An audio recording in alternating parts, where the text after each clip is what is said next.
संदेश है। मैं अनिल कौशिक। न्यूज अपडेट 7 बजे कार्यक्रम पार्ट 2 में आप सभी दोस्तों का स्वागत है। दोस्तों, कार्यक्रम 2 में हम आपको दिखाते हैं भारत के तमाम राज्यों के कोरोना मीटर को, कोरोना आंकड़े को।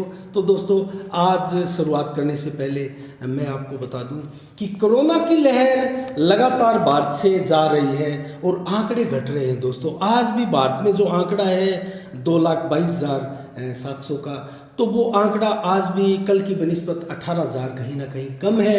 लेकिन दोस्तों, मौतों का जो ग्राफ है, मौतों का जो सिलसिला है, वो क्यों बढ़ता जा रहा है घटने की बजाय, ये एक सभी विशेषज्ञों के लिए एक बहुत बड़ी चिंता की बात है दोस्तों। और जिस प्रकार से ब्लैक फंगस का भी डर बढ़ता जा रहा है, उसको लेकर भी चिंताएं देश में व्यक्त की जाने लगी हैं। और मैं आपको अगर मौत का ग्राफ बताऊं तो दोस्तों, आज भारत ने मौत का एक नया रिकॉर्ड बनाया है। 3 लाख लोगों की मौत आज भारत में हो चुकी है अब तक कोरोना से। और मैं आपको बताऊं तो ये भारत जो दुनिया का तीसरा ऐसा देश है जहां सबसे ज़्यादा मौतें हुई है। सबसे ज़्यादा मौतों के मामले में दोस्तों, अमेरिका में कोरोना से 6 लाख मौतें हुई है। अमेरिका में कोरोना से 6 लाख मौतें हुई है, जबकि 2 नंबर पर रहा ब्राज़ील। वहाँ 4.5 लाख लोगों की मौतें कोरोना से हुई है। और आज भारत ने जो रिकॉर्ड बनाया है वो 3 लाख लोगों का बनाया है। 3 लाख कोरोना की मौतें, ये बहुत बड़ा आंकड़ा है दोस्तों और बहुत ही चिंता का विषय है। लेकिन जब अमेरिका जैसा सुपर पावर देश और जिसकी चिकित्सा सुविधा को विश्व में अव्वल माना जाता है दोस्तों, वहाँ भी जब इतनी मौतें हुई है, हमसे दुगनी मौतें हुई है, तो फिर हमारा देश तो 140 करोड़ आबादी वाला देश है दोस्तों। और अमेरिका की आबादी तो भारत के मुकाबले कहीं नहीं ठहरती। तो उस लिहाज से अगर देखें तो हमारी व्यवस्थाएं जरूर पर्याप्त है, हमारे प्रयास बहुत शानदार है, लेकिन ये प्रयास ज़्यादा करने की आवश्यकता है, इसको बढ़ाने की आवश्यकता है। मेडिकल सुविधा, चिकित्सा सुविधा जो है हमारे देश में पहले की बनिस्बत दोस्तों बहुत ज़्यादा सुधर चुकी है। जब कोरोना आया था तो उस समय हमारे देश में पीपीआई किट भी नहीं बनते थे दोस्तों। आज बड़े बड़े प्लांट लगे हैं पीपीआई किट के और हम जो है विश्व को सप्लाई करने लगे हैं। ऑक्सीजन के प्लांट नहीं थे, बाहर से कंसंट्रेटर, ऑक्सीजन सिलेंडर वगैरह हम आज भी अभी भी निर्यात कर रहे हैं। लेकिन अब जो है ऑक्सीजन के बड़े बड़े प्लांट भारत में लगने प्रारंभ हो चुके हैं। तो कुल मिला के हमारी स्थिति है दोस्तों, पहले भारत कर्जा लेता था, लेकिन आज दोस्तों भारत जिस प्रकार से कोरोना की महामारी पूरे विश्व में आई, भारत ने विश्व को वैक्सीन दी दोस्तों। एक नहीं, 2 वैक्सीन दी, और तो एक वैक्सीन और भी भारत की आ चुकी है। तो कुल मिला के दोस्तों भारत अब लेता नहीं देता भी है। तो कुल मिला के जिस प्रकार से भारत ने 84 से अधिक देशों को वैक्सीन की सप्लाई की है, उससे पहले जब वैक्सीन दुनिया में आई भी नहीं थी तब भी भारत ने मेडिकल हेल्प दुनिया को दी थी दोस्तों। जो दवाइयाँ कोरोना के अंदर सहायक थी, उन दवाइयों की पूर्ति पूरे विश्व की, जबकि अमेरिका तक की भारत ने की थी। और अमेरिका और भारत को लेकर उस समय आपको याद होगा एक विवाद भी हल्का सा आया था और ट्रंप ने एक प्रकार से चेतावनी भरे लहजे में भारत को देख लेने की धमकी भी दी थी कि अगर हमें दवाइयाँ सप्लाई नहीं की गई तो भारत को हम देख लेंगे। उसके बाद में वही अमेरिका भारत से माफ़ी मांगता हुआ भी दिखाई दिया दोस्तों। तो कुल मिला के मेरे कहने का तात्पर्य यही है कि भारत की स्थिति फिलहाल विश्व में अच्छी है दोस्तों। हम कोरोना के इस जबरदस्त दूसरी लहर में जबरदस्त तरीके से घिरे हुए होने के बावजूद भी जिस प्रकार से दूसरी लहर को भी मात देने में सफल हो रहे हैं, और उस समय हमें एकजुटता दिखाने की आवश्यकता है। जिस प्रकार से मैं अब जिक्र करना चाहूँगा एक बार किसान आंदोलन का दोस्तों। 26 तारीख को जिस प्रकार से किसानों ने एक आह्वान किया है और दिल्ली के आसपास बॉर्डर पर जमा होने का, तो कुल मिला के ऐसी परिस्थितियों में ऐसे आंदोलन हमें हर हाल में स्थगित किए जाने चाहिए। और जिस प्रकार से ऐसे किसान आंदोलनों को और ऐसे महामारी के समय में, जो कि महामारी भारत की नहीं है दोस्तों, पूरे वैश्विक स्तर की ये महामारी है, और ऐसे समय में उन 12 विपक्षी दलों द्वारा, जिनके दलों द्वारा समर्थन दिया गया है ऐसे, तो ऐसे विपक्ष पर भी दोस्तों सवाल उठने वाजिब है, क्योंकि कहीं ना कहीं वो भी भविष्य में सत्ता में आ सकते हैं। तब क्या आज जो सत्ता में बैठी है पार्टी, उनसे आप इस प्रकार के सहयोग की अपेक्षा कर सकते हैं? तो मैं तो यही कहूँगा कि ऐसे महामारी के समय में सभी पार्टियों से सहयोग की आशाएं होती है, लेकिन जिस प्रकार से कांग्रेस में एक बड़ी फूट देखी जा रही है, और कांग्रेस में फूट दोस्तों कब नहीं देखी गई, उनके नेताओं के द्वारा तरह तरह के बयान दिए जाते हैं, उस समय भी पार्टी में फूट दिखती है और एक धड़ा अलग जो है दिखाई देने लगता है। आज भी पंजाब के मुख्यमंत्री अमरिंदर सिंह ने किसानों को जो है 26 तारीख को इकट्ठे न होने की सलाह दी है और धरना प्रदर्शन ना करने की सलाह दी है, जबकि कांग्रेस ने धरना का समर्थन किया है। तो इस प्रकार से कांग्रेस खुद ही दो विचारधाराओं में घिरी हुई है। तो कुल मिला के मैं तो इस समय यही कहना चाहूँगा कि ये समय ऐसा है दोस्तों कि हमें चेहरे पे मास्क लगाना है, सोशल डिस्टेंस बनाना है, कोरोना की गाइडलाइन का पालन करना है, और देश की जो आर्थिक स्थिति से कमर टूट चुकी है भविष्य में उसको भी उठाना है। तो अगर इतने कार्य हमें करने हैं दोस्तों, तो हमें एकजुटता के साथ कार्य करना होगा इस महामारी के समय।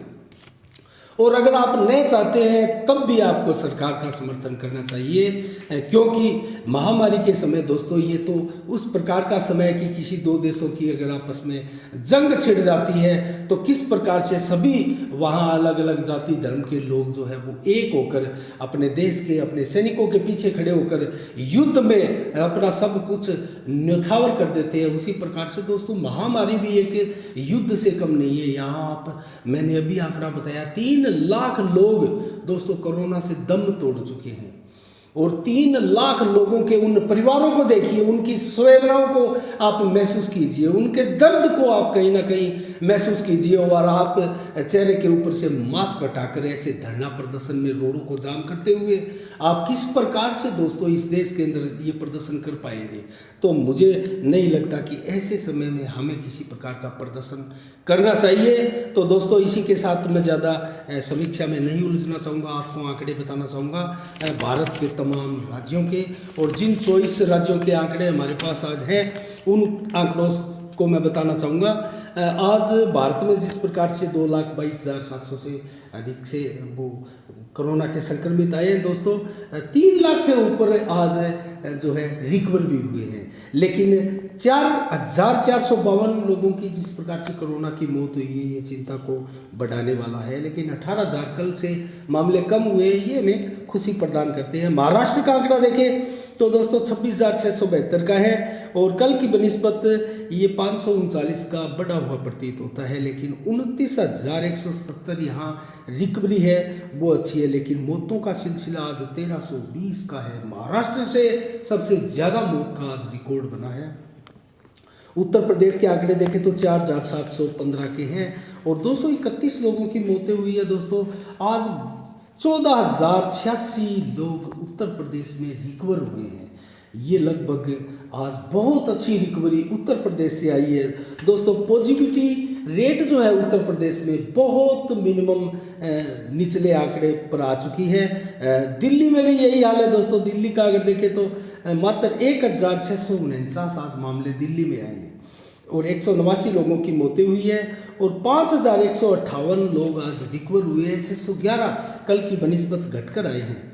और दोस्तों उत्तर प्रदेश में भी 1,249 मामले घटकर आए थे। तो कुल मिला के आज कर्नाटक का आंकड़ा देखें तो 25,979 का है, और रिकवरी रेट कर्नाटक में आज 35,573 का है, अच्छा है। और कुल मिला के 624 लोगों की आज कोरोना से मौत हुई है, लेकिन 5,204 मामले आज घटकर आए हैं कर्नाटक से। ये एक सुखद पहलू है। कल भी 1,035 मामले घटे थे, और परसों जिस प्रकार से 3,500 के करीब मामले बढ़े थे तो वो चिंता बढ़ाने वाले थे, और लगातार पीछे बढ़ते ही कर्नाटक में दिखाई दे रहे थे। मध्य प्रदेश का आंकड़ा देखें तो 3,375 का है दोस्तों आज संक्रमितों का, और 7,507 लोग जो है आज रिकवर हुए हैं। 75 लोगों की आज कोरोना से मौत हुई है। 469 मामले कल की बनिस्बत ज़्यादा आए हैं। छत्तीसगढ़ का आंकड़ा देखें तो 3,306 का आज है, और 92 लोगों की मौतें हुई है कोरोना से। 1,022 मामले कल की बनिस्बत कम आए हैं छत्तीसगढ़ में, और आज 7,980 रिकवर हुए हैं।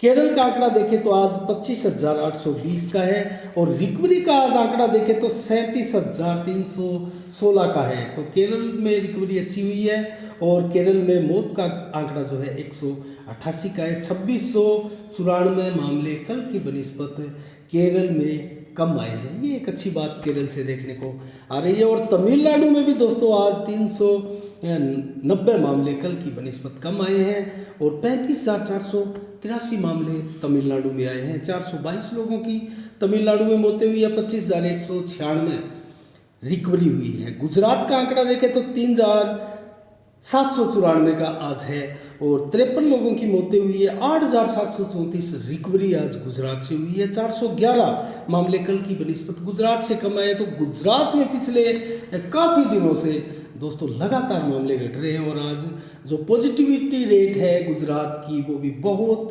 नीचे आ चुकी है। राजस्थान का आज आंकड़ा देखें तो 6,521 का है और 113 लोगों की मौतें हुई है। 16,520 आज रिकवरी राजस्थान से हुई है। 418 मामले आज राजस्थान में बढ़कर आए हैं। तो राजस्थान आज दोस्तों महाराष्ट्र के बाद दूसरा राज्य है आज का जिसमें मामले कल की बनिस्बत बढ़कर आए हैं।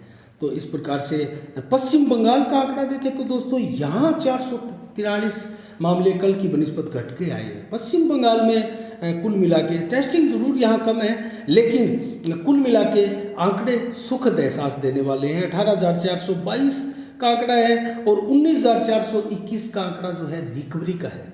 तो कुल मिला के 156 लोगों की पश्चिम बंगाल में मौत हुई है। हरियाणा का आंकड़ा देखें तो 4,400 का आज है और 9,480 का रिकवरी का आंकड़ा है और 97 लोगों की मौतें हुई है। 621 मामले हरियाणा में कल की बनिस्बत 24 घंटे में घटकर आए हैं। तो आज आंध्र प्रदेश का आंकड़ा देखें तो 18,767 का है दोस्तों। 104 लोगों की आंध्र प्रदेश में मौतें हुई है और रिकवरी देखें तो 20,109 लोगों की है और 1,214 मामले कल की बनिस्बत आंध्र प्रदेश में घटकर आए हैं। बिहार का आंकड़ा भी दोस्तों सुखद है। 4,062 का आंकड़ा है आज संक्रमितों का और 8,111 का है रिकवरी का। और बिहार के अंदर आज 107 लोगों की मौतें हुई है। 373 मामले कल की बनिस्बत बिहार में कम आए हैं। पंजाब का आंकड़ा आज देखें तो 5,021 का है दोस्तों। 8,527 रिकवर हुए हैं पंजाब में। पंजाब से आज अच्छा आंकड़ा है। 192 लोगों की आज पंजाब में मौतें हुई है। 276 मामले कल की बनिस्बत घटकर पंजाब में आए हैं। तेलंगाना का आंकड़ा आज देखें तो 2,242 का है। 19 लोगों की मौतें हुई है। 4,693 मामले रिकवरी के हैं आज तेलंगाना से और 1,066 मामले कल की बनिस्बत तेलंगाना में कम आए हैं। उत्तराखंड का आज आंकड़ा देखें तो 3,050 का है और रिकवरी आज 6,173 की है जबकि 71 लोगों ने आज कोरोना से दम तोड़ दिया है और पिछले दिन की अपेक्षा 147 मामले उत्तराखंड में आज बेशक बढ़कर आए हैं। तो ये तीसरा राज्य है आज जिसमें 147 मामले बढ़कर आए हैं। अब उड़ीसा का आंकड़ा देखते हैं 12,852 का है। कल 11,108 का था। तो यहाँ भी 1,744 मामले कल की बनिस्बत बढ़कर आए हैं दोस्तों। ये चौथा राज्य है आज जहाँ मामले बढ़कर आए हैं। 28 लोगों की आज मौतें हुई है और 11,627 आज रिकवरी हुई है। तो उड़ीसा में रिकवरी रेट दोस्तों संक्रमितों से कम है तो ये चिंता बढ़ाने वाला है। और हिमाचल प्रदेश में देखें आंकड़ा तो 1,309 का है। 59 लोगों की मौतें हुई है। 4,059 लोग आज रिकवर हुए हैं, घर गए हैं ठीक होकर और 1,032 कल की बनिस्बत कम आए हैं। असम का आंकड़ा देखें तो 3,563 का है दोस्तों। 72 लोगों की मौतें हुई है और 5,785 रिकवर हुए हैं असम में और 2,417 मामले कल की बनिस्बत असम में कम आए हैं। असम का ये रिकॉर्ड काफ़ी अच्छा आज कहा जा सकता है। झारखंड का आंकड़ा आज देखें तो 1,345 का है। 37 लोगों की झारखंड में आज मौतें हुई है जबकि 4,375 रिकवर भी आज झारखंड में हुए हैं। 692 लोग कल की बनिस्बत कम आए हैं। तो आज गोवा का आंकड़ा देखें तो गोवा में आज 1,621 का आंकड़ा है और 42 लोगों की मौतें हुई है और 26 मामले कल की बनिस्बत घटकर आए हैं जबकि 2,545 लोग आज रिकवर हुए हैं गोवा में। जम्मू कश्मीर का आंकड़ा देखें तो 3,308 का है दोस्तों। 51 लोगों की आज कोरोना से मौतें हुई है और 100 मामले कल की बनिस्बत घटकर भी आए हैं, जबकि 4,956 मामले रिकवर हुए हैं। और अंतिम आज का 24वां राज्य पांडुचेरी, जहां 1,448 मामले आज आए हैं और 1,903 मामले रिकवर हुए हैं। 34 लोगों की मौत हुई है, कल की बनिस्बत 3 मामले बढ़कर आए। तो ये आज का 5वां राज्य था। तो दोस्तों कुल मिला के इन 24 राज्यों का हमने आपको आंकड़ा बताया। 19 राज्य ऐसे थे जहां कल की बनिस्बत मामले कम आए। तो आज कैसा लगा आपको हमारा कोरोना का मीटर? तो दोस्तों कुल मिला के अगर आपको वीडियो अच्छा लगे तो इसको शेयर भी कीजिए और हमारे चैनल को, जिस हमारे साथी ने चैनल सब्सक्राइब नहीं किया है वो सब्सक्राइब चैनल हमारा कर ले। तो दोस्तों आज के 7 बजे पार्ट 2 में इतना ही। कल फिर आपके सामने सटीक आंकड़ों के साथ और विश्वसनीय खबरों के साथ आपसे रूबरू होंगे। तब तक के लिए आप अपना बहुत बहुत ख्याल रखिएगा। मुझे दीजिएगा इजाज़त। साफ संदेश से मैं अनिल कौशिक। नमस्कार। जय भारत, जय जय राजस्थान।